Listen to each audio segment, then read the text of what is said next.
Lorsque je pose mon regard vers le large du Saint-Laurent, je songe à toute la vie qu'il contient, tous les êtres vivants qui y habitent et qui en dépendent. Parmi ses habitants, il y a nous, les humains, qui vivons sur les rives de cet immense fleuve. Il est facile d'oublier l'importance du fleuve Saint-Laurent dans notre quotidien. Pourtant, il abrite une diversité incroyable d'espèces et d'écosystèmes qui nous rendent service tous les jours, sans que vous vous en rendiez compte. Si vous vivez dans une des municipalités du bassin versant du Saint-Laurent, chaque gorgée d'eau que vous buvez provient du fleuve. Le fleuve Saint-Laurent fait partie de vous, littéralement. Prenant sa source des Grands Lacs, 25% des réserves mondiales d'eau douce circulent dans le fleuve Saint-Laurent. Ce n'est que plus loin, vis-à-vis l'île d'Orléans, près de Québec, que l'eau douce du fleuve se mélange à l'eau salée de l'océan. C'est le début de l'estuaire. Plus loin encore, à cette île, l'estuaire s'ouvre dans une immense mer intérieure, le golfe du Saint-Laurent, qui se jette ensuite dans l'océan Atlantique. Mais cette géographie qui nous est si familière aujourd'hui n'a pas toujours été ainsi. Il y a quelques milliers d'années, le Québec arborait un tout autre paysage. Dans ce documentaire, nous allons remonter le temps jusqu'aux origines du fleuve Saint-Laurent. Nous allons ensuite percer les mystères de sa richesse et de sa faune exceptionnelle. Puis, nous allons plonger dans ses profondeurs. Voici notre fleuve vivant.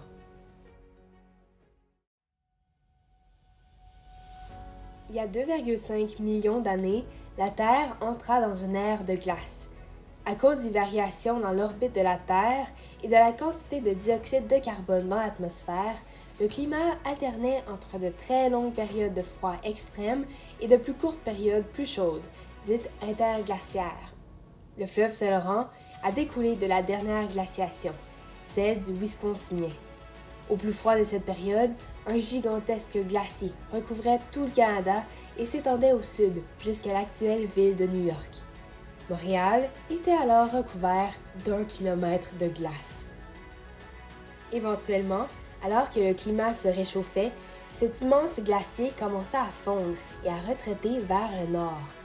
Son eau de fonte forma un énorme et profond lac d'eau douce couvrant le sud de l'Ontario et du Québec, l'ancêtre des Grands Lacs.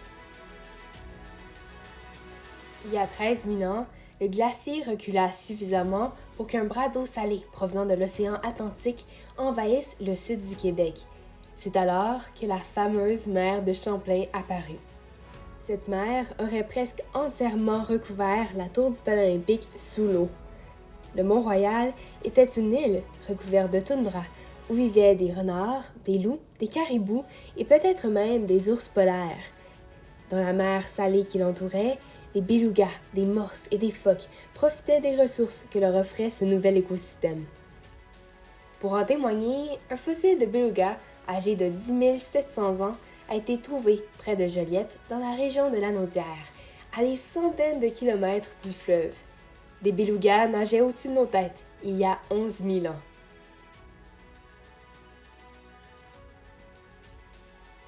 Mais le règne de la mer de Champlain n'a pas duré longtemps. La croûte terrestre, libérée de l'imposant poids des glaciers, se soulevait lentement et a drainé la mer de Champlain dans l'océan. Il y a 10 000 ans, l'eau salée de la mer avait presque totalement disparu des basses terres du Saint-Laurent. Les eaux de fonte des glaciers l'ont remplacée pour former un grand lac d'eau douce, le lac Lampsilice. Alors que la Terre continuait de se soulever, le lac Lampsilice rapetissait jusqu'à laisser derrière lui le lac Saint-Pierre, ainsi que notre magnifique fleuve Saint-Laurent. Même si la mer de Champlain a disparu il y a longtemps, les belugas qui y vivaient n'ont pas quitté la région pour autant. Cette même population s'est établie en permanence dans l'estuaire du Saint-Laurent. C'est pourquoi aujourd'hui, nous avons la chance d'observer leur dos blanc depuis les berges de Tadoussac. Mais les belugas ne sont pas les seules créatures à trouver leur compte dans l'estuaire du Saint-Laurent. 94 espèces de mammifères, 200 espèces de poissons, des centaines d'espèces d'oiseaux, de reptiles et d'amphibiens et plusieurs milliers d'espèces d'invertébrés viennent s'y nourrir tous les ans. Mais qu'est-ce que les eaux de Saint-Laurent ont de si exceptionnel à offrir? Eh bien, un immense buffet à volonté. L'ingrédient de base de ce buffet attrayant est le phytoplancton, des algues microscopiques qui flottent à la surface de l'eau et qui, comme les plantes, transforment la lumière du soleil en nourriture. Le phytoplancton est ce qui fait vivre tous les animaux du fleuve Saint-Laurent. Il nourrit le zooplancton, de minuscules animaux aquatiques dont fait partie le krill, qui lui nourrit les poissons et les crustacés, mais aussi le plus gros animal existant sur la planète, le rorqual bleu. Les autres baleines, elles, se régalent de harengs et de caplans, et elles les partagent avec les autres poissons, les oiseaux marins, les phoques et nous, les humains. L'abondance exceptionnelle en phytoplancton dans le Saint-Laurent est ce qui rend ces eaux si opaques. Notre fleuve a une couleur verte parce qu'il est rempli de vie et de nourriture.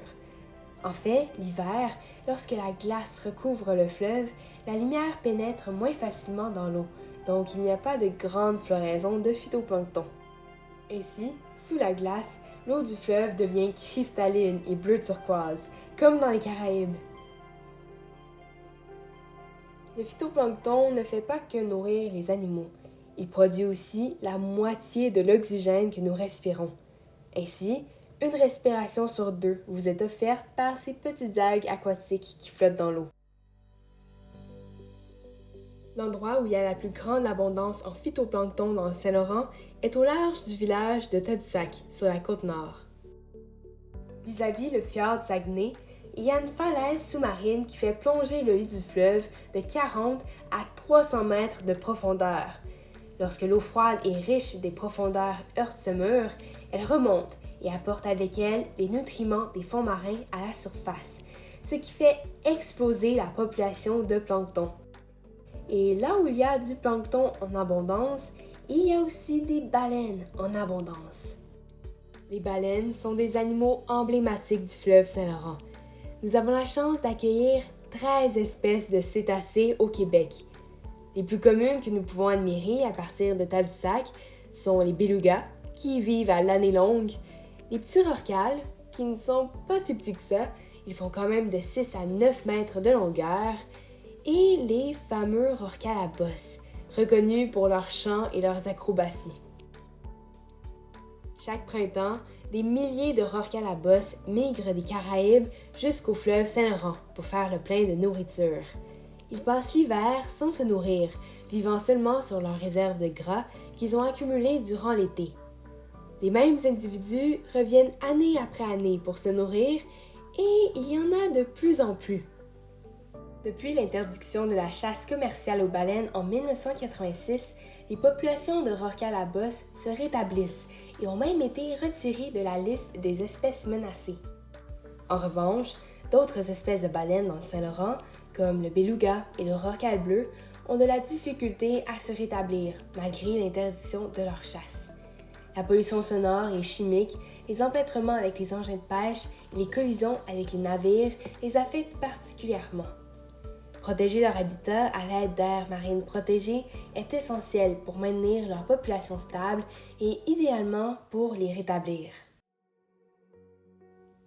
Les baleines ne sont pas seulement fascinantes et majestueuses, elles jouent aussi un rôle crucial dans l'écosystème marin du Saint-Laurent.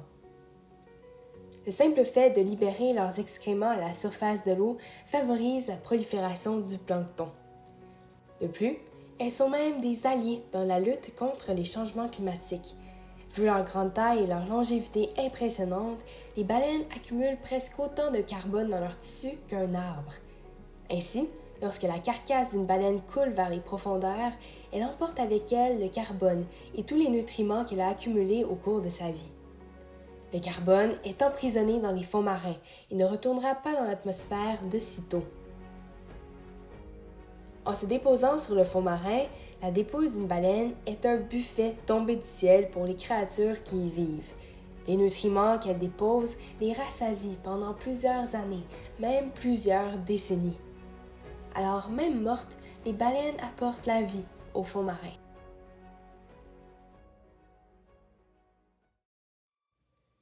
Sur les fonds marins de l'estuaire et du golfe du Saint-Laurent se cachent des créatures surprenantes. La grande barrière de corail en Australie est très bien connue, mais saviez-vous qu'il y a des récifs coralliens ici, au Québec? On pourrait croire que les eaux en dessous de 4 degrés Celsius du Saint-Laurent sont bien trop froides pour que des coraux puissent y vivre. Pourtant, ce n'est pas le cas. Certaines espèces de coraux sont parfaitement adaptées aux profondeurs du Saint-Laurent. L'une des espèces de corail les plus communes est la framboise de mer, un corail mou, sans exosquelette, qui s'accroche à la roche des fonds marins. Ces coraux partagent les fonds marins avec d'autres animaux tout aussi étranges et fascinants les uns que les autres. Sur les récifs du Saint-Laurent, on trouve des moules bleus, des balanes, des éponges, des concombres de mer, ainsi que des psolus écarlates. On peut admirer de magnifiques étoiles de mer, ainsi que leurs cousines, les ophiures. On peut voir des nudibranches, des mollusques de quelques centimètres qui se nourrissent de pêches de mer et d'anémones.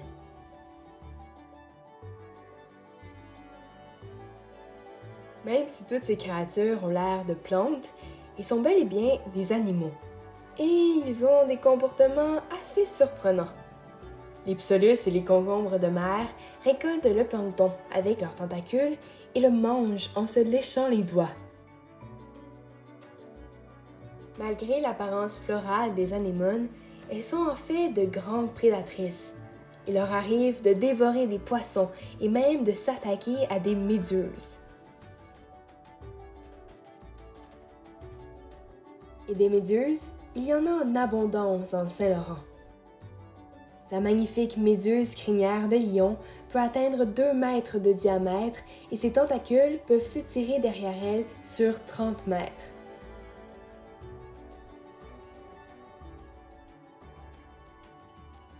À cause du réchauffement climatique, les eaux du Saint-Laurent n'ont jamais été aussi chaudes.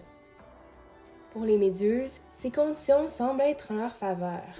Mais ce n'est pas le cas pour la majorité des animaux qui habitent les récifs du Saint-Laurent. Étant parfaitement adaptés à l'eau glaciale, nombreux sont les animaux qui ne peuvent tolérer la chaleur. L'écosystème si précieux des fonds marins qui offre nourriture et habitat aux poissons, aux crustacés et aux mammifères marins est maintenant menacé par le réchauffement des eaux. Heureusement, nous savons quoi faire pour aider la nature à se régénérer. En agrandissant les aires marines protégées, comme celle du parc marin Saguenay-Saint-Laurent, en réduisant la pollution que nous déversons dans les cours d'eau et en limitant le réchauffement climatique, il est possible de conserver et de rétablir les écosystèmes marins du Saint-Laurent.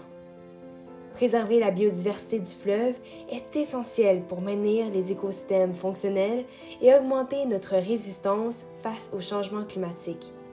La biodiversité est notre meilleur allié pour passer à travers les changements planétaires qui nous attendent. Nous avons la chance de vivre à proximité d'un fleuve majestueux, rempli de créatures tout aussi fascinantes les unes que les autres. La prochaine fois que vous serez sur les berges du Saint-Laurent, je vous invite à porter attention à la vie qui vous entoure. Regardez à vos pieds et vous trouverez des traces du récif qui se cachent dans les abysses du fleuve. Des moules, des homards ou même des morceaux de corail. Et si vous levez les yeux vers l'horizon, vous allez apercevoir des oiseaux marins ou bien des baleines si vous êtes au bon endroit et au bon moment. Tous ces êtres vivants ont besoin de nous pour veiller à leur survie et à la protection de leur habitat. Et nous avons besoin d'eux parce qu'ils filtrent notre eau, produisent l'air que nous respirons, nous approvisionnent en nourriture et nous émerveillent. Nous dépendons de la santé des écosystèmes du fleuve Saint-Laurent tout autant que les êtres vivants qui l'habitent. Maintenant, c'est à nous de veiller sur notre fleuve vivant.